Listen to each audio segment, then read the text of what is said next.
So hello everyone.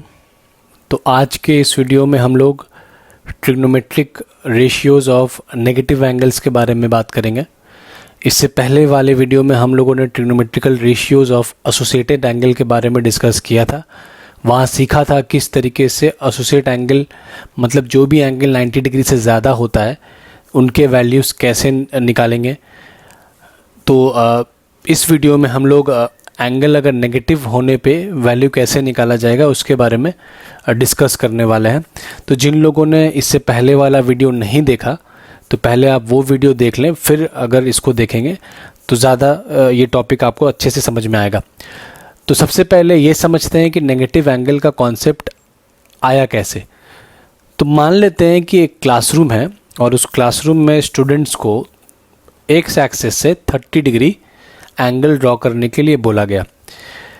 अब हुआ क्या कि कुछ स्टूडेंट जो है वो एंगल 30 डिग्री इस तरीके से ड्रॉ कर दिए और कुछ और स्टूडेंट हैं जिन लोगों ने 30 डिग्री इस तरीके से ड्रॉ किया। देखा जाए तो दोनों ही अपनी जगह पे सही है, क्योंकि बोला गया था एक्स एक्सिस से 30 डिग्री का एंगल हम ड्रॉ करने के लिए। तो एक्स एक्सिस है, वहाँ से 30 डिग्री इस तरफ भी आता है, 30 डिग्री आप नीचे की तरफ भी ले सकते हो। तो ये एक प्रॉब्लम बेसिकली था। दोनों ही आंसर अपने आप में करेक्ट है। और मैथ्स का तो यही जो चीज़ है मैथ्स को बाकी सब्जेक्ट से अलग करता है कि मैथ्स में जो आंसर होता है वो एक होता है। आप किसी भी मेथड से आप एक क्वेश्चन को सॉल्व करो, ठीक है, अलग अलग मेथड से आप सॉल्व कर सकते हो, मगर आंसर जो होता है वो एक होता है। सबका आंसर एक आना चाहिए, डिफरेंट आंसर नहीं आना चाहिए। तो यहाँ पे वो जो मैथ्स का जो कॉन्सेप्ट था ये फेल कर जा रहा है। दोनों ही आंसर आपका करेक्ट आ रहा है। दोनों में से आपके पास कोई फ़िलहाल कोई रीज़न नहीं है जो किसी एक पर्टिकुलर आंसर को आप रॉन्ग कह सकते हो। तो यहाँ एक प्रॉब्लम था। इस प्रॉब्लम को सॉल्व करने के लिए क्या किया गया कि एक कॉन्सेप्ट बनाया गया कि कभी भी एंगल का जो रोटेशन है वो अगर इस तरीके से कराना है आपको, एंगल का जो मूवमेंट है वो एक्स एक्सिस के ऊपर की तरफ, जिसको हम लोग एंटी क्लॉकवाइज डायरेक्शन भी बोलते हैं, मतलब घड़ी जो क्लॉक होता है हम लोग के उसके उल्टे डायरेक्शन में क्लॉक हम लोगों का इस तरीके से रोटेट करता है। तो अगर डायरेक्शन आपका उसके ऑपोजिट हुआ, ऊपर की तरफ हुआ, वो एंटी क्लॉकवाइज डायरेक्शन है। और अगर एंगल आपको एंटी क्लॉकवाइज डायरेक्शन में रोटेट करवाना है, मूव करवाना है, तो उस एंगल के साथ हम लोग एक पॉजिटिव साइन दे दिया करेंगे। तो ये पॉजिटिव साइन इस चीज़ को इंडिकेट करेगा, वैल्यू 30 डिग्री रहेगा या 60 डिग्री रहेगा जो मैग्नीट्यूड है। ये पॉजिटिव साइन सिर्फ डायरेक्शन इंडिकेट करने के लिए, जो कन्फ्यूजन यहाँ पे हुआ था वो कन्फ्यूजन ना हो, उस कन्फ्यूजन को ओवरकम करने के लिए, ख़त्म करने के लिए कॉन्सेप्ट लाया गया कि अगर पॉजिटिव साइन आएगा तो आप समझ जाना ये पॉजिटिव साइन ये डिकोड कर रहा है कि आपका डायरेक्शन डिकोड कर रहा है कि डायरेक्शन आपका एंटी क्लॉकवाइज, मतलब एक्स एक्सिस से ऊपर की तरफ हम लोग एंगल को मूव करेंगे। अब अगर क्लॉकवाइज डायरेक्शन में अगर आपको अपने एंगल को रोटेट करवाना है इस तरीके से नीचे की तरफ, तो वहां पे एंगल के साथ आप इंफॉर्मेशन कन्वे करने के लिए कि जो एंगल आपको ड्रॉ करना है वो क्लॉकवाइज डायरेक्शन में ड्रॉ करना है, तो उस इंफॉर्मेशन को कन्वे करने के लिए क्लॉकवाइज डायरेक्शन में जब आपको एंगल को मूव कराना होगा तो एंगल के साथ एक नेगेटिव साइन जोड़ दिया करता है। तो ये नेगेटिव साइन जो है वो ये इंडिकेट करता है कि एंगल का जो मूवमेंट है वो एक्स एक्सिस से नीचे की ओर होगा, मतलब क्लॉकवाइज डायरेक्शन में होगा। तो ये जो प्रॉब्लम था ये इस रूल को समझने के बाद, इस रूल के आने के बाद, ये जो एक प्रॉब्लम अभी फेस कर रहे थे हम लोग, ये प्रॉब्लम सॉल्व हो गया। और अब जो स्क्रीन के राइट हैंड साइड में जो आपको दिख रहा है वो एंगल बेसिकली प्लस 30 डिग्री है, प्लस 30 डिग्री का वो डायग्राम है, स्ट्रक्चर है। और लेफ्ट हैंड साइड में जो दिख रहा है वो माइनस 30 डिग्री का स्ट्रक्चर है, राइट। तो ये फ़र्क अब आप समझ में आया। जो कन्फ्यूजन था वो ये कॉन्सेप्ट आने के बाद, नेगेटिव पॉजिटिव एंगल को अलग करने के बाद में ये फ़र्क समझ में आया। अदरवाइज़ अगर ये रूल नहीं होता तो फिर राइट साइड और लेफ्ट साइड जो दोनों सोल्यूशन आप देख रहे हो दोनों ही करेक्ट माना जाता और वहाँ से एक कन्फ्यूजन इन्वॉल्व होता। तो आगे बढ़ते हैं। एक इस रूल के आने के बाद अगर मान लिया जाए, इसको जानने के बाद, समझने के बाद आपको कोई 45 डिग्री एंगल ड्रॉ करने के लिए बोल रहा है, तो 45 डिग्री में सबसे पहले आपको तो डायरेक्शन डिकोड करना पड़ेगा कि डायरेक्शन कौन सा है। तो कुछ भी साइन नहीं है, इसका मतलब जाहिर है कि पॉजिटिव है। तो पॉजिटिव एंगल का मतलब मूवमेंट जो होगा वो कहाँ होगा, एंटी क्लॉकवाइज डायरेक्शन में आपको मूवमेंट करना पड़ेगा। तो जो मूवमेंट होगा वो 45 डिग्री आप यहाँ से एंटी क्लॉकवाइज डायरेक्शन में लोगे और वहाँ से एक एंगल ड्रॉ करोगे, ठीक है। तो ये आपका मान लिया जाए कि 45 डिग्री यहाँ से यहाँ तक, ये 45 डिग्री हो गया हम लोगों का। ये पॉजिटिव साइन से मालूम पड़ा कि मूवमेंट हम लोगों का इस तरीके से होना है। अब अगर एक नेगेटिव एंगल आपको दे दे, -60 डिग्री दे दे, तो -60 डिग्री का मतलब हो रहा है, नेगेटिव साइन का मतलब हो रहा है कि जो मूवमेंट होगा वो मूवमेंट हम लोगों का क्लॉकवाइज डायरेक्शन में होगा, मतलब इस तरीके से होगा। तो एंगल जो बनेगा वो ऐसा कुछ बन जाएगा, -60 डिग्री आपका यहां पे हो गया, ये हो गया आपका क्लॉकवाइज डायरेक्शन में एंगल ड्रॉ कर लिया। तो ये -60 डिग्री का रिप्रेजेंटेशन है। तो माइनस का मतलब हुआ क्लॉकवाइज डायरेक्शन आपका ये रहेगा। तो ये नेगेटिव एंगल का इंपॉर्टेंस था। नेगेटिव एंगल पॉजिटिव एंगल आने के बाद जो डायरेक्शन में जो एक कन्फ्यूजन था वो जो है क्लियर हो गया कई हद तक। अब आगे बढ़ते हैं और इसको और अच्छे से समझते हैं। तो ये चीज़ आने के बाद एंगल हम लोग पिछले वीडियो में भी देखा था कि एंगल का जो रिप्रेजेंटेशन होता है वो एंटी क्लॉकवाइज डायरेक्शन में देखा था। अगर एंगल आपका क्लॉकवाइज डायरेक्शन में डिनोट करेगा कोऑर्डिनेट सिस्टम में, तो वो किस तरीके से होगा उसको भी समझ लेते हैं। 0 डिग्री जो था, ये वाला पॉइंट हम लोगों का एक्स एक्सिस जहाँ पे है ये 0 डिग्री, 90 डिग्री हर एक कोऑर्डिनेट होता है उस हिसाब से। यहाँ पे क्योंकि आप डायरेक्शन आपका एंटी क्लॉकवाइज है, मूवमेंट हम लोग इस तरीके से कर रहे हैं, तो एंगल जो है आपका यहाँ से यहाँ पे हम लोग आ जाएंगे। तो 0 डिग्री के बाद -90 हो जाता है यहाँ पे, और आपका ये जो एरिया है, ये रीजन है, ये -180, देन यहाँ पे आने से -270, और कंप्लीट रोटेशन करने के बाद अगर जहाँ पे 0 डिग्री जहाँ से आप स्टार्ट किए थे वहाँ पहुँचते हो तो -360 डिग्री एंड सो ऑन। इसी तरीके से आपका एंगल वो डिक्रीज होता जाएगा हर बार। अगर आप क्लॉकवाइज डायरेक्शन में एंगल को रोटेट करोगे तो हर कोऑर्डिनेट के साथ वो 90 डिग्री घटता जाएगा, कम होता जाएगा। ये जो सिस्टम था एंगल रिप्रेजेंटेशन का, इसको हम लोग सेक्साडेसिमल सिस्टम बोलते हैं। एक और तरीका भी है, उसके बारे में भी डिस्कशन कर लेते हैं हम लोग, वो भी देख लेते हैं। तो वहाँ पे 0 डिग्री के बजाय 0 हो जाएगा ना, -90 था ये पोजीशन पे, अगर आप यहाँ चले आओगे तो -90 था, ये हो जाएगा -π/2, -180 की जगह पे -π, जहाँ पे -270 था तो वो -3π/2, एंड फाइनली अगर आप वापस स्टार्टिंग पॉइंट पे चले जाओ एक कंप्लीट रोटेशन करने के बाद तो -2π हो जाता है। ये हम लोग का सर्कुलर मेज़र, जो एक और system of measurement of angle का जो एक मेथड है सर्कुलर मेज़र, ये सर्कुलर मेज़र है। तो यहाँ जानने के बाद अब हम लोग आगे ये नेगेटिव एंगल का कॉन्सेप्ट कहाँ से आया, नेगेटिव एंगल और पॉजिटिव एंगल का ये फ़र्क क्या है, इस चीज़ को समझने के बाद अब आगे बढ़ते हैं और देखते हैं कि नेगेटिव एंगल जो है उनका वैल्यूज़ अगर निकाला जाए तो वो किस तरीके से निकालेंगे। इस वीडियो में हम लोग को मेनली इसी बात पे डिस्कस करना है, तो हम लोग आगे उसी चीज़ को सीखेंगे। तो वो करने से पहले हम लोग फार्मूलाज के बारे में बात कर लें, कुछ जो फार्मूलाज यूज़ होगा नेगेटिव एंगल का वैल्यूज़ निकालने के लिए। तो सबसे पहला फार्मूला जो आप जो देखोगे स्क्रीन पे, साइन ऑफ -θ है। तो साइन ऑफ -θ का वैल्यू निकालने के लिए बोलेगा तो हम लोग क्या करते हैं, माइनस साइन को बाहर ले लेते हैं और sin θ हो जाता है। ठीक इसी तरीके से कॉसेक ऑफ -θ भी में भी माइनस साइन बाहर चला आता है, कॉसेक θ रह जाता है।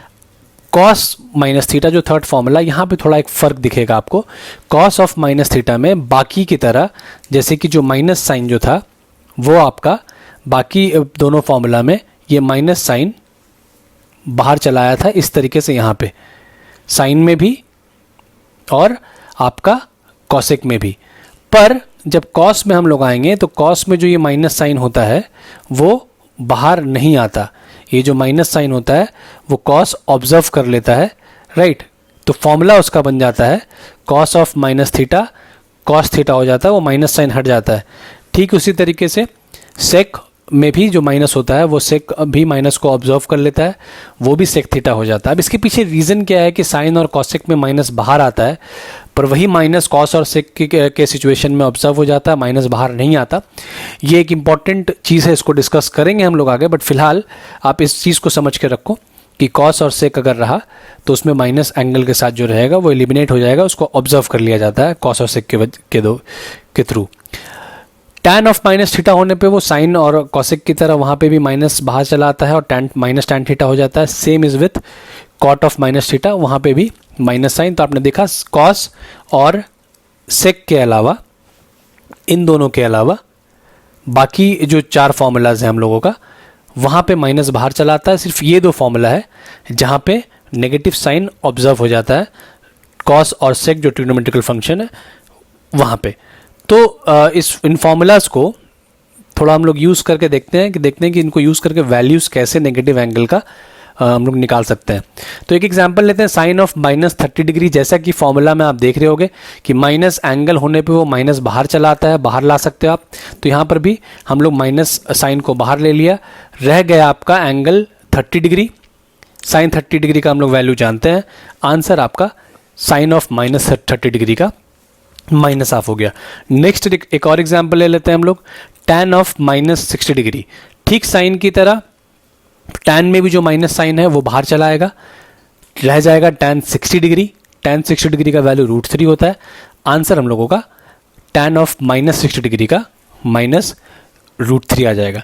नेक्स्ट अगर हम लोग आए कॉस का एग्जाम्पल ले लेते हैं, कॉस ऑफ माइनस 45 डिग्री। यहाँ पे देखने वाली बात है कि कॉस ऑफ माइनस थीटा जो होता है वो हम लोगों का कॉस थीटा होता है, वो कॉस माइनस साइन को अपने ऑब्जर्व कर लेता है। ये जो माइनस साइन होता है वो ऑब्जर्व हो जाता है, यहाँ आता नहीं है। तो cos of minus 45 degree using this formula can be written as cos of 45 degree, right. ये माइनस साइन ऑब्जर्व हो गया, ये एलिमिनेट हो गया। क्यों हुआ, जैसे कि बताया, इस बारे में हम लोग डिस्कस करेंगे अभी आगे में, पर फिलहाल ये फॉर्मूला ऐसा होता है, इसको हम लोग यूज़ कैसे करेंगे उसके बारे में सीख रहे हैं।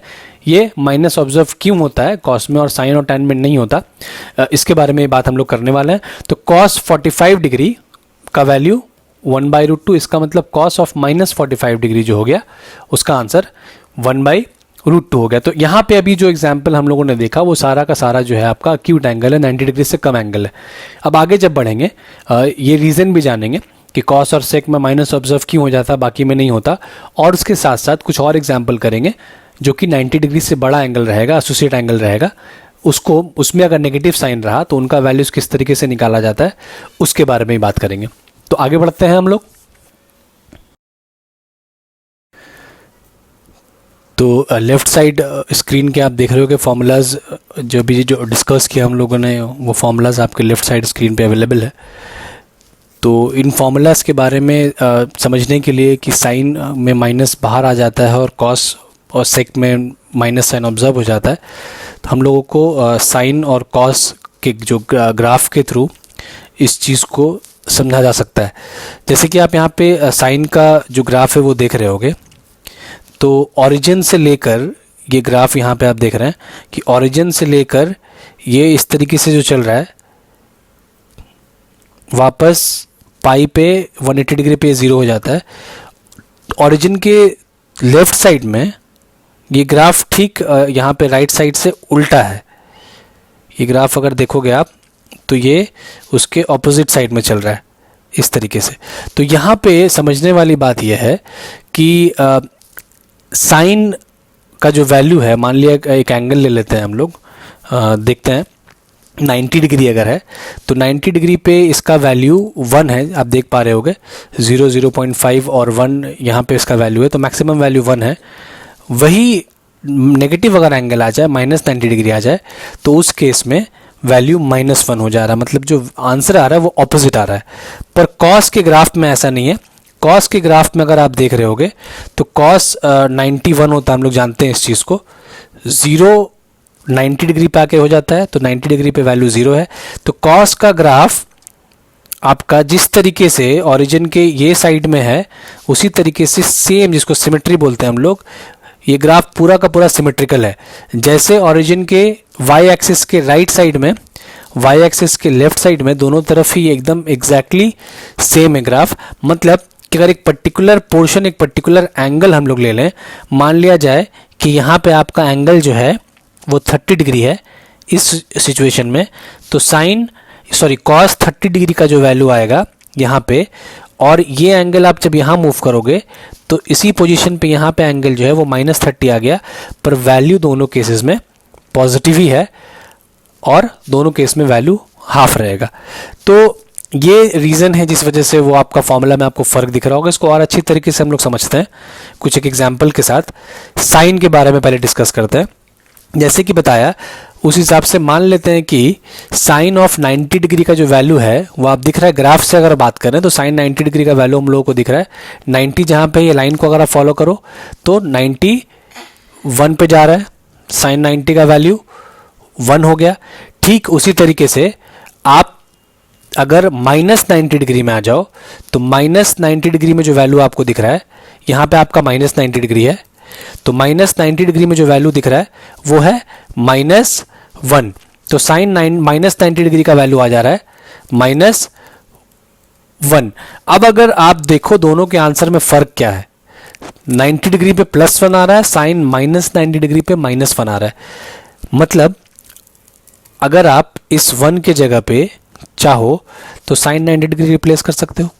1 की जगह पे 1 साइन 90 के इक्विवेलेंट है, तो ये रिप्लेस करने के बाद हो जाएगा ना proof, sine of -90 degree can be written as minus and replacing 1 by sine 90 we get minus of sine 90। मतलब बोला जा सकता है कि साइन -90 डिग्री का वैल्यू और माइनस साइन 90 डिग्री का वैल्यू इक्वल है, जो कि आपके इस फॉर्मूला को कहीं ना कहीं आप अगर देखो तो इस फॉर्मूला को रिजेंबल कर रहा है, इस फॉर्मूला को जस्टिफाई कर रहा है। तो ये एक ऑब्जर्वेशन के थ्रू समझा गया, पर एक पर्टिकुलर एंगल को लेकर हम लोग नहीं बोल सकते कि हर जगह पे सेटिस्फाई हो, तो हम लोग एक एंगल और चेक कर लेते हैं और देखते हैं कि वहाँ पे सिचुएशन क्या है साइन के केस में। तो एक एंगल ले लेते हैं साइन 30 डिग्री। अब आप 30 डिग्री अगर ग्राफ में देखो तो 30 डिग्री मान लेते हैं कि यहाँ कहीं आ रहा है, ये 30 डिग्री आएगा, यहाँ पे आपका 30 डिग्री मिल जाएगा हम लोगों को साइन में, तो जिसके लिए वैल्यू आपका हो रहा है 0.5, मतलब जो कि हाफ होता है। तो 30 डिग्री के लिए आंसर हम लोगों का आ रहा है 0.5, डेट इज हाफ। अब अगर आप -30 पे चले आओगे तो -30 डिग्री आपका यहाँ है, ग्राफ में अगर चेक करोगे तो -30 डिग्री इस जगह पे हो रहा है, ये वाला जो एंगल दिख रहा है आपको। तो -30 डिग्री के लिए जो वैल्यू आ रहा है वो है -0.5, डेट इज -हाफ। तो साइन 30 का वैल्यू हाफ, और अगर आप साइन -30 में चले आओ तो साइन -30 जो है उसका वैल्यू -हाफ हो जाएगा। ये पैटर्न साइन में हर एक एंगल के लिए फॉलो करता है। ये आपको ग्राफ में समझ में आ रहा है, ग्राफ ये इस बात को रिफ्लेक्ट कर रहा है कि जहाँ पे सेमी कर्व है, कर्व का जो आप देख रहे हो स्ट्रक्चर सेम है, सिर्फ ये नेगेटिव डायरेक्शन में यहाँ पे कर्व बन रहा है, यहाँ पे पॉजिटिव डायरेक्शन में बन रहा है। मतलब जब 0 से लेके आप पाई तक जा रहे हो तो ये सेम स्ट्रक्चर बन रहा है पर पॉजिटिव में, और ये सारा वैल्यूज रिपीट हो रहा है यहाँ पे पर 0 से लेके -पाई में, पर वो नेगेटिव डायरेक्शन में है। और जब ये साइड में, ग्राफ के ये साइड में जब ये नेगेटिव हुआ तो सेम ये पोर्शन यहाँ पे पॉजिटिव हो जा रहा है। तो ये सारे एंगल में ये टेंडेंसी फॉलो होता है, साइन ऑपोजिट होता है। यहाँ पे साइन 60 का जो वैल्यू होगा सेम वैल्यू यहाँ पे भी साइन -60 का होगा, पर साइन दोनों का ऑपोजिट रहेगा। यहाँ का आंसर आपका पॉजिटिव आएगा, यहाँ पे नेगेटिव आएगा। अब इसी तरीके से अगर हम लोग आगे बढ़े तो इस हाफ की जगह पे माइनस पहले से है, हाफ की जगह पे अगर साइन 30 रिप्लेस कर दें हम लोग तो ये चीज़ भी आपका साइन ऑफ -30 माइनस साइन 30 के इक्वल होगा। तो ये कुछ ऑब्जर्वेशन देखा हम लोगों ने। तो इसी तरीके से सारा एंगल, जितना भी एंगल है, सभी इस पैटर्न को फॉलो करता है कि साइन ऑफ -90 माइनस साइन 90 के इक्वल होगा, साइन ऑफ -30 माइनस साइन 30 के इक्वल है, similarly sine of -45 minus sine 45 के इक्वल होगा। तो इस पैटर्न को फॉलो करके हम लोग इस कंक्लूजन पे पहुंचे कि sine whatever the angle will be, यहाँ पे जो भी एंगल होगा उसका value will be equal to minus of sine theta. तो ये हम लोगों का जो पहला फॉर्मूला था हम लोगों ने उसके बारे में बात कर लिया, पहले फॉर्मूला को प्रूव कर दिया। कॉसेक में आएंगे, पर कॉसेक से पहले हम लोग कॉस के बारे में बात कर लेते हैं कि कॉस में माइनस साइन ऑब्जर्व क्यों हो जाता है। कॉस का ग्राफ आपके सामने वहाँ पे अवेलेबल है। उसके बाद हम लोग बाकी जो ट्रिग्नोमेट्रिकल फंक्शन उनके बारे में भी बात करेंगे। तो कॉस में जैसे बताया कि हम लोग देख रहे हैं कि कॉस का जो कर्व है यहाँ अगर पॉजिटिव है तो यहाँ पर भी सेम पॉजिटिव है। जिस एंगल के लिए माइनस π/2 से लेकर के 3π/2 तक ये कर्व नेगेटिव हो रहा है, यहाँ पर सेम एंगल माइनस π/2 से लेके सिर्फ साइन नेगेटिव हो गया -3π/2। तो ये सिमेट्रिकल इन नेचर है, मतलब ये वाई एक्सिस के राइट हैंड साइड में जो ग्राफ जिस तरीके का दिख रहा है, लेफ्ट साइड में सेम पैटर्न ही फॉलो कर रहा है। मतलब कि साइन 30 का जितना वैल्यू होगा इस जगह पे, सेम वैल्यू आपको आप यहाँ देख रहे होगे कि सेम ही वैल्यू मिलेगा। साइन कॉस ऑफ -30 और कॉस ऑफ 30 दोनों का वैल्यू सेम आना है। इसका भी कुछ एग्जांपल लेकर हम लोग समझ लेते हैं चीज़ को। जैसे कि कॉस 45 डिग्री है, तो कॉस 45 डिग्री आपका मान लो ये एंगल यहाँ कहीं आ रहा है।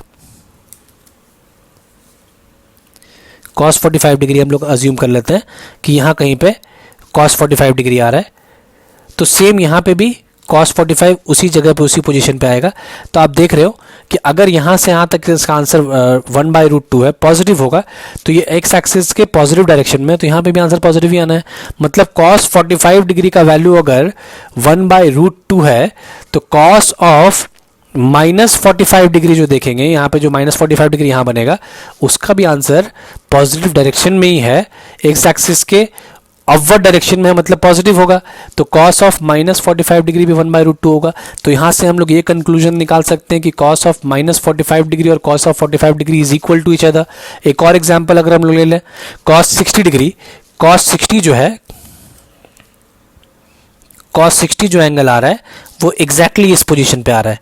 cos 60 इज दिस, जिसका value is half. The value of cos 60 degree is half. देखो यहाँ पे cos 60 का value is 0.5 half, exactly same position पे। -60 डिग्री अगर होगा, ये -60 अगर है, आप देख रहे हो नेगेटिव साइड में आ रहा है x का, तो ये -60 एग्जैक्टली सेम पोजीशन पे, देखो उसका वैल्यू भी किसको रिफर कर रहा है, 0.5 को ही रिफर कर रहा है। मतलब उसका भी जो आंसर आएगा वो हाफ ही आना है। तो cos 60 अगर हाफ है तो cos -60 डिग्री का भी वैल्यू हाफ आएगा।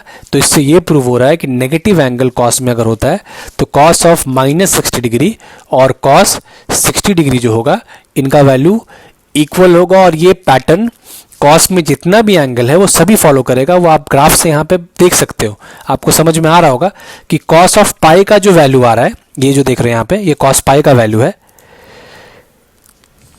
सेम वैल्यू आपको सेम पोजीशन पे cos ऑफ -पाई है।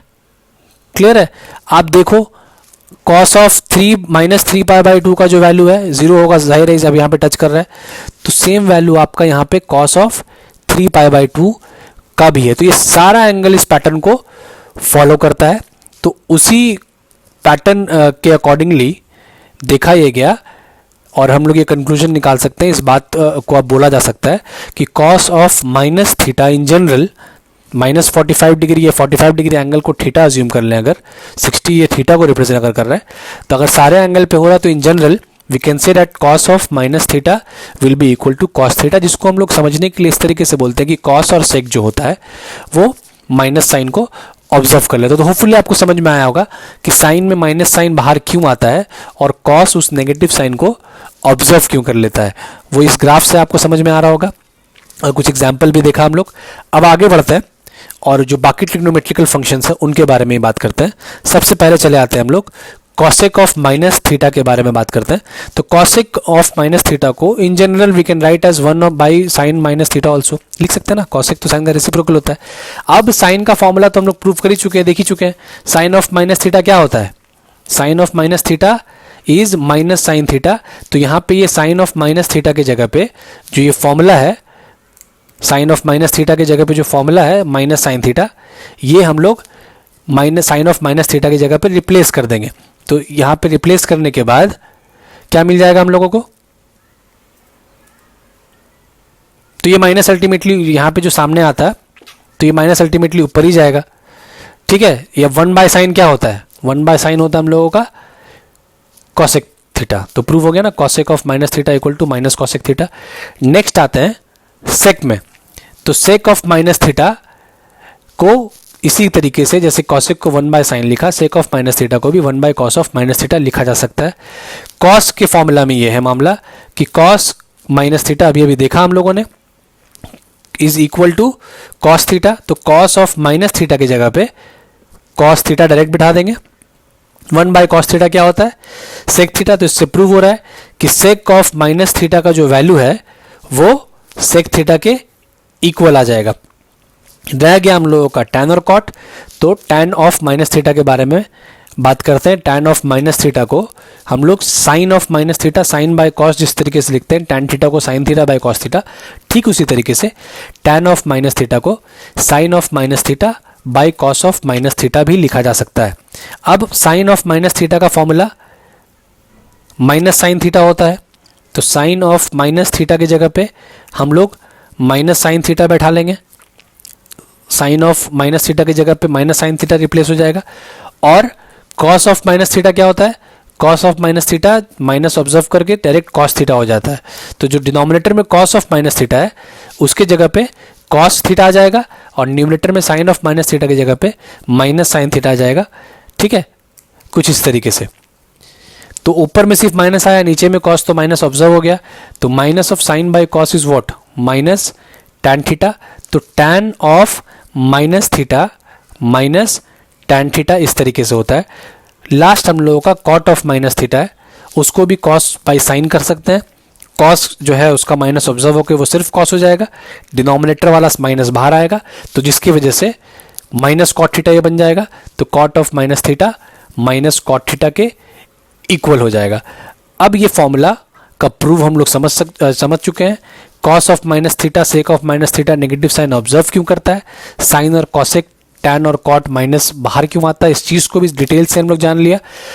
अब कुछ क्वेश्चंस करेंगे आगे इन फॉर्मूलाज के ऊपर और देखेंगे कि किस तरीके से नेगेटिव एंगल अगर वो 90 से बड़ा हो, 90 से छोटा तो देख ही चुके हैं हम लोग पिछले एग्जाम्पल में, 90 से बड़ा अगर हुआ एसोसिएट एंगल हुआ तो उनका वैल्यूज किस तरीके से हम लोग निकालेंगे।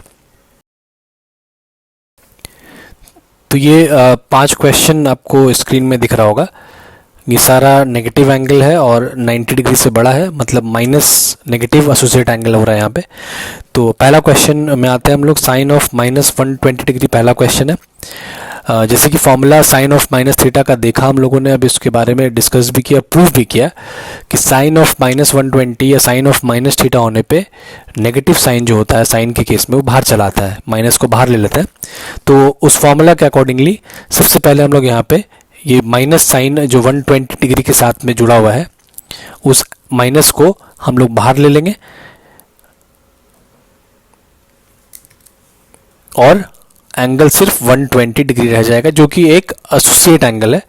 तो अब एसोसिएट एंगल है तो यहाँ पे हम लोगों को जो प्रोसेस था सारा जो हम लोग सीखा वो सारा मेथड वही रहेगा, सिर्फ फर्क ये पड़ेगा कि पहले से यहाँ पे एक नेगेटिव साइन आपका जो ये इक्वेशन है उसमें ऑलरेडी प्रेजेंट रहेगा पहले से। अब साइन 120 से जो आंसर आएगा वो माइनस के साथ मिलकर आपको ओवरऑल फाइनल आंसर दे देगा। तो साइन 120 को जो एसोसिएट एंगल का जो ट्रिक हम लोग जो तरीका जो सीखा था, पहला स्टेप था उसमें कि एंगल को 90 के मल्टीपल में आपको ब्रेक कर देना है। तो माइनस साइन को वैसे ही रखते हुए 120 डिग्री को 90 के मल्टीपल में हम लोगों ने ब्रेक कर दिया, 2 × 90 माइनस 60। तो ये आप 120 डिग्री क्लियरली आपको समझ में आ रहा होगा कि ये सेकंड क्वाड्रेंट में प्रेजेंट है, 90 का मल्टीपल भी 2 है और साइन माइनस है, तो क्वाड्रेंट आपका सेकंड हो गया।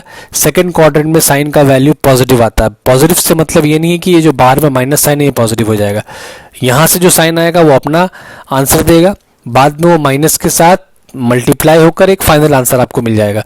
तो यहाँ पे साइन 120 डिग्री जो कि सेकंड क्वाड्रेंट में है उसका वैल्यू पॉजिटिव आएगा। 90 का मल्टीपल एक इवन नंबर है तो ट्रिग्नोमेट्रिकल फंक्शन में चेंज नहीं होगा, साइन का साइन रह जाएगा, यह सेकंड स्टेप था। तो यहाँ माइनस जो ये पहले से था वो माइनस और ये पॉजिटिव साइन जो है वो क्वाड्रेंट की वजह से यहाँ पे जो सेकंड क्वाड्रेंट हो रहा है उसकी वजह से जो पॉजिटिव साइन आया वो लिख दिया है। हालांकि इसका ज़रूरत नहीं पड़ता लिखने का, पर आपको समझने के लिए कि आप कंफ्यूज ना हो कि सेकंड क्वाड्रेंट में साइन पॉजिटिव होता है और आप इसको कहीं ना माइनस को पॉजिटिव कर दे, ऐसा कुछ नहीं है। ये टोटली अलग मैटर है। आपको यहाँ से जो आंसर मिलेगा, जो प्रोसेस था आप निकालोगे, बाहर में माइनस वो कैरी ऑन होते रहेगा। लास्ट में जब आपका इसका सिंप्लीफाई होगा एक फाइनल आंसर आ जाएगा, आप माइनस के साथ उसको मल्टीप्लाई कर दोगे, जो भी आंसर आया वो आपको फाइनल आंसर मिल जाएगा। तो साइन 60 डिग्री का वैल्यू √3/2 होता है और ये प्लस माइनस मिलकर माइनस साइन हो जाएगा। तो ओवरऑल आपका जो आंसर मिला वो हो गया माइनस ऑफ √3/2 क्वेश्चन नंबर 1 का, साइन ऑफ -120 डिग्री का। सेकेंड क्वेश्चन कॉस के फॉर्म में है, कॉस ऑफ -300 डिग्री है। कॉस के बारे में देखा और रीज़न भी हम लोगों ने देखा कि क्यों ऐसा होता है। कॉस के साथ अगर कोई नेगेटिव एंगल है, जैसे कि यहाँ पे -300 डिग्री है, तो कॉस उस नेगेटिव साइन को ऑब्जर्व कर लेता है। साइन या टैन की तरह माइनस बाहर नहीं आता। तो कॉस ऑफ -300 डिग्री जो है उसको हम लोग सबसे पहले फॉर्मूला लगाकर कॉस 300 डिग्री कर लेंगे और ये आपको समझ में आ रहा होगा। अभी बहुत डिटेल में हम लोगों ने डिस्कस किया इस चीज़ को कि क्यों ऐसा होता है। तो कॉस 300 डिग्री, उसमें अब नॉर्मल प्रोसेस जो एसोसिएट एंगल का होता है 90 के मल्टीपल में पहले हम लोग एंगल को ब्रेक कर लेंगे। तो इसको 4 × 90 -60 डिग्री लिखा जा सकता है। जैसे कि इससे पहले वाले वीडियो में भी डिस्कस किया है कि एंगल को ब्रेक करने का 2 तरीका होता है। इसको आप 3 × 90 डिग्री +30 डिग्री से भी ब्रेक कर सकते थे, वो आपकी मर्जी। मैंने इसको 4 × 90 से लेकर ब्रेक किया, तो आप भी वैसे ही करोगे, ज़रूरी नहीं है। दोनों में से जो प्रोसेस आपके माइंड में आया पहले कर सकते हो। आंसर दोनों सिचुएशन में सेम आता है।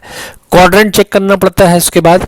तो क्वाड्रेंट यहाँ पे क्लियर आपको दिख रहा होगा कि क्वाड्रेंट 4th क्वाड्रेंट आ रहा है, 90 का मल्टीपल 4 है और वैसे भी 300 डिग्री 4th क्वाड्रेंट में आता है। तो 4th क्वाड्रेंट में कॉस जो होता है, कॉस का वैल्यू होता है पॉजिटिव। तो इसका मतलब साइन इसका पॉजिटिव ही रहेगा, आंसर जो है हम लोगों का पॉजिटिव ही आएगा। और साथ साथ जो 90 का मल्टीपल है वो 4 है, एक इवन नंबर है। वो इवन नंबर होने की वजह से वहाँ पे ट्रिग्नोमेट्रिकल फंक्शन में कोई चेंज नहीं आएगा, आंसर आपका पॉजिटिव होगा। साथ में चेंज नहीं होने की वजह से कॉस रह जाएगा और एंगल साथ में 60 डिग्री आ जाएगा। कॉस 60 डिग्री जो होता है उसका वैल्यू हाफ होता है। तो आपका आंसर कॉस ऑफ -300 डिग्री का सेकेंड क्वेश्चन का हाफ आ गया। Third question is tan of -405 degree. Tan में माइनस साइन बाहर आता है, साइन की तरह, पहले वाले क्वेश्चन की तरह माइनस बाहर ले लेंगे। एंगल आपका 405 डिग्री हो जाएगा, जिसको हम लोगों को अब ब्रेक करना है 90 के मल्टीपल में, जो कि कुछ इस तरीके से 4 × 90 डिग्री +45 डिग्री इस तरीके से किया जा सकता है। तो ये क्वाड्रेंट आपका फर्स्ट आ रहा है 4 × 90 +5, जो कि आप वापस से फर्स्ट क्वाड्रेंट में चले गए। 4 × 90 मतलब आप 4th क्वाड्रेंट के बॉर्डर पे थे, प्लस हुआ, नेक्स्ट क्वाड्रेंट में चले गए। तो 4th के बाद जो नेक्स्ट क्वाड्रेंट आता है वो फर्स्ट क्वाड्रेंट होता है। तो फर्स्ट क्वाड्रेंट में जितना भी ट्रिग्नोमेट्रिकल फंक्शन होता है वो पॉजिटिव होता है। तो ये माइनस पहले से बाहर में था और यहाँ से एक पॉजिटिव साइन आएगा जैसे यहाँ पे था। तो ये लिखेंगे नहीं, यहाँ पे सिर्फ समझाने के लिए एक बार आपको लिख दिया था, ये लिखना नहीं है। तो अल्टीमेटली आपको समझ जाना है कि यहाँ से एक पॉजिटिव साइन आएगा, बिकॉज फर्स्ट क्वाड्रेंट में तो यहाँ से एक पॉजिटिव साइन मिलेगा और ये माइनस बाहर में है। तो प्लस माइनस मिलकर के जो फाइनल रिजल्ट होगा वही लिखो। इस तरीके से नहीं लिखते हम लोग, जो प्लस माइनस प्लस अगर है तो प्लस माइनस मिलकर माइनस देगा, तो आप डायरेक्ट वहाँ पे माइनस बैठाओगे। और साथ ही 90 का जो मल्टीपल है वो 4 है, इवन नंबर है, तो ट्रिग्नोमेट्रिकल फंक्शन यहाँ पे भी चेंज नहीं होगा, टैन रह जाएगा। तो साइन नेगेटिव, इसका आंसर पॉजिटिव आया। ये बाहर में जो माइनस था उस वजह से आपका साइन इसका ओवरऑल नेगेटिव आ रहा है। और एंगल 45 डिग्री है, तो टैन 45 डिग्री सिंप्लीफाई होकर के ये चीज़ आ गया। टैन 45 का वैल्यू -1 होता है। सो क्वेश्चन नंबर 3 जो था उसका आंसर हम लोगों को मिल गया -1। क्वेश्चन नंबर 4, अब तक आप समझ पा रहे होंगे कि किस तरीके से हम लोग को नेगेटिव एंगल को डील करना है एसोसिएट एंगल में। क्वेश्चन नंबर 4, कॉट -510 डिग्री है, उसको हम लोगों को माइनस यहाँ पे बाहर चलाता है, सिर्फ कॉस और सेक ऑब्जर्व कर लेता है। 90 के मल्टीपल में इसको ब्रेक करेंगे, 6 × 90 -30 डिग्री हो गया। ये आपका देख पा रहे होगे, समझ पा रहे होगे, 6 का मतलब हुआ 90 का मल्टीपल अगर 6 है, माइनस है, तो ये 4, 5, 6 आप सेकेंड क्वाड्रेंट में पहुंच गए। सेकेंड क्वाड्रेंट में जो होता है कॉट वो नेगेटिव हो जाता है। सेकंड क्वाड्रेंट में कॉट का आंसर क्या आता है? नेगेटिव। तो एक माइनस यहाँ पहले से था, एक माइनस आपका एसोसिएट एंगल में चेंज करने की वजह से यहाँ पे आएगा। तो और 90 का मल्टीपल यहाँ पे इवन है, तो यहाँ का एक माइनस ये वाला, और ये जो चेंज करने पे जो माइनस आया वो लिख दिया। 90 का मल्टीपल इवन होने की वजह से कॉट का कॉट, एंगल 30 डिग्री था और 30 डिग्री यहाँ उतर गया। कॉट 30 डिग्री का वैल्यू माइनस माइनस प्लस होकर √3 आंसर मिल गया। लास्ट क्वेश्चन में आते हैं। सेक ऑफ माइनस 900 डिग्री, सेक है, माइनस साइन ऑब्जर्व होगा। क्वेश्चन नंबर 2 में जिस तरीके से कॉस ऑब्जर्व किया था, सेक का भी वही प्रॉपर्टी है, सेक भी माइनस साइन को ऑब्जर्व कर लेता है। तो माइनस ऑब्जर्व करने के बाद sec minus 900 degree will be equivalent to sec of 900 degree. Now 900 degree is itself a multiple of 90 degree, खुद ही 90 का मल्टीपल है, तो इसको हम लोग 10 इंटू 90 डिग्री माइनस 0 कर लेंगे। आप अगर देखो तो क्वाड्रेंट इसका भी सेकंड आ रहा है। 10 इसका रूल ये होता है क्वाड्रेंट चेक करने का कि जो भी 90 का मल्टीपल है, अगर प्लस होता है तो 90 के मल्टीपल को हम लोग एक बढ़ा देते हैं। जैसे कि यहाँ पे प्लस था तो 90 का मल्टीपल 4 है, उसको 5 कर दिया तो फिफ्थ क्वाड्रेंट हो गया, जो कि वर्चुअल क्वाड्रेंट होता है। रियल में वो fifth quadrant is actually what, आप अगर काउंट करोगे देखोगे फर्स्ट क्वाड्रेंट में पहुंच जा रहे हो। यहाँ पे अगर 90 का मल्टीपल माइनस होता है, 90 के साथ यहाँ पे अगर माइनस है तो 90 का जो मल्टीपल है वही क्वाड्रेंट हो जाएगा। जैसे यहाँ पे 6 है तो 6 आपका क्वाड्रेंट हो गया। अब रूल ये होता है कि आप जो भी क्वाड्रेंट आपका आया, वर्चुअल क्वाड्रेंट जिसको बोलते हैं हम लोग, उसको आप 4 से डिवाइड कर लो। तो 4 से अगर 6 को डिवाइड किया जाए तो रिमाइंडर कितना बचेगा? 2। तो सेकंड क्वाड्रेंट में ये आपका लाई कर रहा है, उस हिसाब से ये आंसर आ गया। नेक्स्ट यहाँ पे 10 इंटू 90 है, तो 10 इंटू 90 देखा जाए तो माइनस है, तो यहाँ पे आपका वर्चुअल क्वाड्रेंट 10 हो गया। 4 से डिवाइड करेंगे तो 2 आ जाएगा रियल क्वाड्रेंट। तो सेकंड क्वाड्रेंट में सेक नेगेटिव होता है, इसलिए आप यहाँ पे देख रहे होगे कि माइनस साइन है। और 90 का मल्टीपल इवन नंबर होने की वजह से सेक का सेक रह गया, रिमाइंडर एंगल हम लोगों का 0 था, वो 0 बैठ गया। सेक 0 डिग्री का वैल्यू 1, आंसर हम लोगों का -1 हो गया। तो इस तरीके से आप नेगेटिव एंगल होने पे एसोसिएट एंगल में उसको सॉल्व किया जा सकता है। सो ट्रिगो में नेगेटिव एंगल के कॉन्सेप्ट को बहुत डिटेल में हम लोगों ने इस वीडियो में कवर किया और आप तक पहुंचाने की कोशिश की। होपफुली इस वीडियो में जो भी हम लोगों ने trigonometric ratios of negative angle से रिलेटेड डिस्कस किया वो आपको समझ आया होगा। और अगर आपको ये वीडियो अच्छा लगा तो वीडियो को लाइक और शेयर करना मत भूलिएगा, और हमारे अपकमिंग वीडियोज़ आप तक सबसे पहले पहुँचे इसलिए हमारे चैनल को सब्सक्राइब ज़रूर कीजिएगा।